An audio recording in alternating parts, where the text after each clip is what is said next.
How are you doing? Welcome to Nanyacim. If this is your first time of coming across this channel, sweetheart, kindly smash the subscribe button, turn on the notification so you get notified each time I upload, and please give this video a thumb up. I appreciate you and thank you all for coming back to watch my video. I am truly grateful. So today I saw something on TikTok, guys, like, making all around. I was like, I am definitely bringing this to my people so we all can talk about it. And it's about rules people of color follows that most white people know nothing about. All right, so I will be dropping the video and then the stitches, then we'll come back to talk about it. All right, let's get into it. People of color are sharing the rules they follow that most white people don't even know about. It is absolutely no secret that people of color walk through life differently than white people, so we asked our community to tell us the rules that they follow. I will be spotlighting submissions from our Asian community. As a Middle Eastern man, I make sure to always shave and dress professionally when I go to the airport. I also try to arrive an extra hour earlier because 9 times out of 10, I am the randomly chosen passenger to get searched by the TSA agents. As Asian people, we have to try our best to pronounce every syllable correctly. Instead of compassion and understanding if we mispronounce something, we get laughed at and called names. People who can only speak one language will question our intelligence when we are multilingual. As an Indian who lived in Texas, I'd avoid wearing traditional clothing in public at all costs.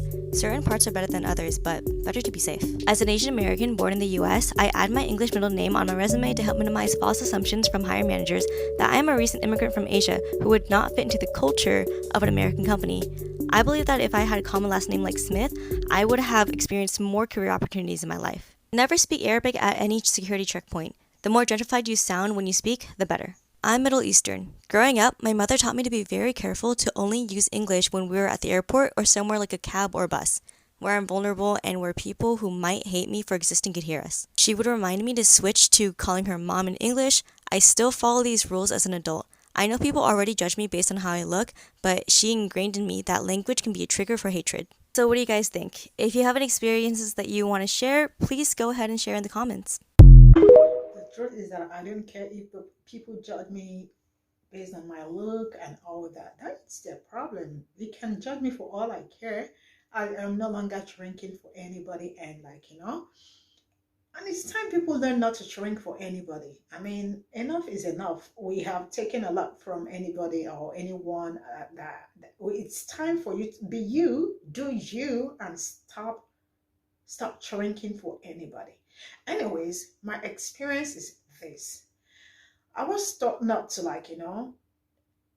to always keep my receipt. Yeah, at grocery stores or at any stores, right? Because I would get pulled over to check, like they will pull me over eventually to check my receipt to make sure it corresponds with what I have in my bag. This has been happening to me until this very moment. It is still happening. Yeah, you heard me right. So let's get into the next stage and see what they got for us. People of color are sharing the rules they follow that most white people don't even know about. Let's join in, shall we? Louisiana, where they still have sundown towns, avoid them at all costs. But if you have to make a pass through at night, make sure you have a full tank of gas so that you don't have to stop. As a black person, no matter how cold or windy it is, my hood always stays off, and my earbuds and headphones stay off my ears. As a black woman, I usually keep my college jacket in the car. If I have to go to the emergency room, I'll receive better treatment if the doctors see I have higher education. This is the one. No matter how angry you get, you try and remain calm. If you raise your voice even a little, regardless of what you say or how you say it, you're instantly labeled as angry black woman and judged wrongly, even if you're right. A black woman in a predominantly white area, I make it a point of approaching staff first when in stores I walk in. Sheesh, I do that too. As a black man who loves hip hop, I often have to censor the music I listen to so I won't be judged as a thug. Some of yours. Oh my God, it's really a whole lot. It's a whole lot. And let's get into the next one. People of color are sharing the rules they follow that most white people don't even know about. Hey, what's up on the black hand side? Okay, first, real quick, spec check. These are new. I think it's a whole vibe. I'm digging her. I'm digging her. All right, so first, go back and watch that video in its entirety. No, I'm not citing any articles. I'm not doing any research. This is just my motherfucking opinion. So two big things for me that my mother taught me growing up in regards to the Great Value European population. Number one, she told me don't look them in the eye when you're out in public. And this was like a really big thing. She was like, it will be taken as you are challenging, you are being aggressive. So you get in a space and they there, don't look them in the eye, look off into the distance, look at the floor, whatever. And it took, I don't know how long for me to get that out of my system to be able to, when I'm in a space or even at work, to look, you looking at me, I'm looking at you.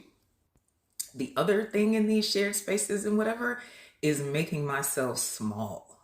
And so I'm 5'8", thicker than the Snicker, although I don't know, the Snicker is getting thinner these days, but I'm still use that.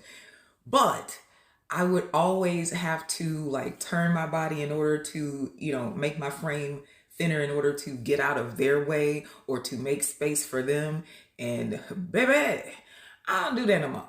You walking to me, I'm walking first, you walking towards me, you supposed to yield, you don't want to yield, you gonna get this shoulder lean.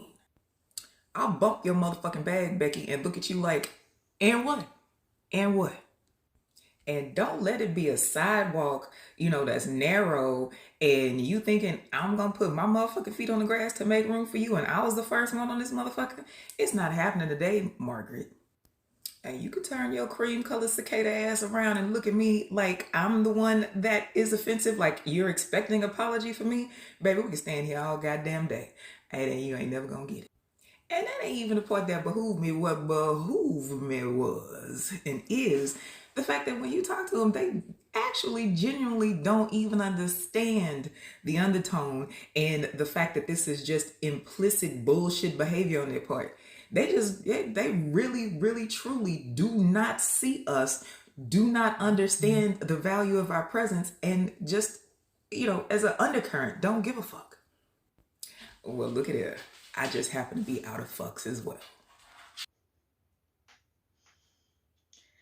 All right, let's get into the next one and see what he or she got. The next. People of color are sharing the rules they follow that most white people don't even know about. No, but let's look at this psychologically and relationally from an intersubjective point of view. Privilege is such a benign word, like sweep and clear. Doesn't mean go out and kill something, it just means sweep and clear, very benign sounding. Same with privilege, although privilege has been won by murder, rape, genocide, onslaught, and destruction of indigenous cultures and local cultures and through colonialism. 300 years later, no one bats an eye. We think this is just status quo. I think a lot of people, especially Karens and whatever their male counterparts are called, just expect genuflection. They expect you to get out of the way. They expect you to make yourself smaller. They expect the space to be theirs. This looks like manspreading, mansplaining, white spreading, where they think proximically that the space belongs to them. And there's a lot of unconscious awareness and cognitive dissonance when BIPOC stand up for themselves as a result, because that expectation is void. That's why I personally never say the word sir, ma'am, or any kind of... You know what? I have something to say. The space is not for anybody. I want you to know that the space is not for anybody. If you have your own space, take care of your own space, all right? The sky is big enough for everybody, all right? Do not shrink for anybody, all right? Because you want them to feel good, because you want them to feel better, because you want them to belong. See, that standard, do not lower it for anybody. That is just what I want to tell you. Keep your heads high, keep doing you. Do not let anybody bring you down, all right? And the last again, do not shrink for anybody. If they are equal to your if they are up to your class, they will come up there. Do not for any reason lower your standard because you want them to come and fit in. It's not being done.